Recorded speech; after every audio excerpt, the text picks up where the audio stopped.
회원님, 안녕하세요. 애연태준비 파트너입니다.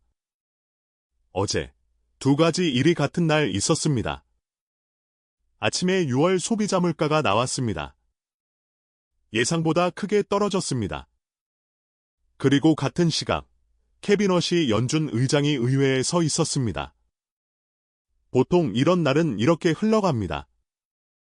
물가 떨어졌다. 금리 내리겠네. 끝. 그런데 오늘 제 결론은 반대입니다. 6분만 주십시오. 워시 의장이 의회에서 한 말입니다. 물가는 세금이었다. 우리는 그 세금을 없앨 것이다. 그냥 넘어가면 안 됩니다. 세금은 하늘에서 떨어지지 않습니다. 누군가 부과하는 겁니다. 그러면 누가 부과했을까요? 답은 하나입니다. 전임 연준입니다. 문장 하나로 워시는 전임자를 피고석에 세웠습니다. 기소장을 읽어보겠습니다. 2020년에 도입된 제도입니다. 이름은 어렵습니다. 유연한 평균물 감옥표제. 내용은 간단합니다. 그동안 물가가 낮았으니 좀 넘어도 봐주자. 워시의 평가입니다. 조금 더 물가를 요청했다가 훨씬 많이 얻었다. 실수였다. 맞는 말입니다. 실제로 5년 내내 목표를 넘겼으니까요. 그런데 회원님, 하나만 짚겠습니다. 이 제도를 폐기한 사람은 파월입니다. 워시가 아닙니다. 그런데 문장의 주어는 워시입니다. 그럼 워시는 뭘 하겠다는 걸까요? 태스크포스를 5개 만들었습니다. 커뮤니케이션, 기술, 대차대 조표, 경제 데이터, 물가를 보는 방식. 이 목록, 다시 보십시오. 빠진 게 있습니다. 금리 결정 그 자체가 없습니다. 정책을 바꾸겠다는 게 아닙니다. 정책을 만드는 배관을 바꾸겠다는 겁니다. 물이 아니라 파이프를 손보겠다는 거죠. 여기서부터가 핵심입니다. 워시는 같은 연설에서 3가지를 말했습니다. 첫째, 경제가 탄탄하다. 둘째, AI가 물가를 낮출 것이다. 셋째, 그럼에도 물가엔 무관용이다. 회원님, 나란히 놓고 보십시오. 각각은 말이 됩니다. 함께 놓으면 서로를 무너뜨립니다. 강한 경제는 물가를 밀어 올리는 힘입니다. 그런데 물가가 곧 사라진다면 무관용은 왜 필요합니까? 게다가 AI가 물가를 낮춘다는 전제, 연준 동료들도 반박하고 있습니다. 셋 중 하나는 틀렸다는 뜻입니다. 이제 어제 숫자를 보겠습니다. 헤드라인 물가가 한 달에 0.4% 떨어졌습니다. 2020년 4월 이후 최대 낙폭입니다. 연으로 3.5%. 근원은 아예 안 올랐습니다.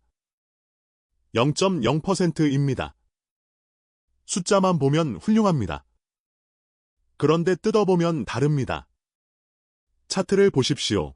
막대 하나만 유독 깁니다. 에너지입니다. 5.7% 빠졌습니다. 나머지는요? 주거와 식료품은 오히려 올랐습니다. 이번 하락은 사실상 에너지 하나가 만든 겁니다. 그리고 그 에너지, 연 기준으로는 여전히 15.7% 올라 있습니다. 느낌이 아니라 숫자로 보겠습니다. 현재 정책금리 상단이 3.75%, 물가가 3.5%, 헤드라인 기준으로 빼면 0.25%P입니다. 무슨 뜻이냐? 지금 금리는 경제를 누르는 게 아니라 밀어주고 있다는 겁니다. 작년으로 가보겠습니다. 연준은 3번 내렸습니다. 왜요? 고용이 무너질까 봐서입니다. 보험이었습니다. 그런데 그 침체 왔습니까? 안 왔습니다. 보험은 사고가 안 나면 해지하는 겁니다. 지금 인상 이야기는 긴축을 하자는 게 아닙니다. 안 쓴 보험을 회수하자는 겁니다. 자, 결론입니다. 이나 시나리오는 후순위로 밀립니다. 워시가 옳든 틀리든 어느 쪽이든 말입니다. 물가를 세금이라 불렀습니다. 물가와의 싸움을 자기 정체성으로 삼았다는 뜻입니다. 정체성은 숫자 하나로 안 바뀝니다. 그래서 회원님은 뭘 하시면 되나? 예측이 아니라 점검입니다.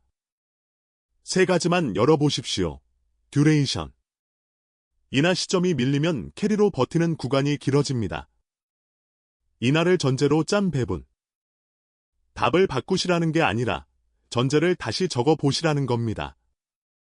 실질금리에 민감한 자산. 방향이 위쪽이면 여기가 먼저 반응합니다. 한 가지만 혼동하지 마십시오.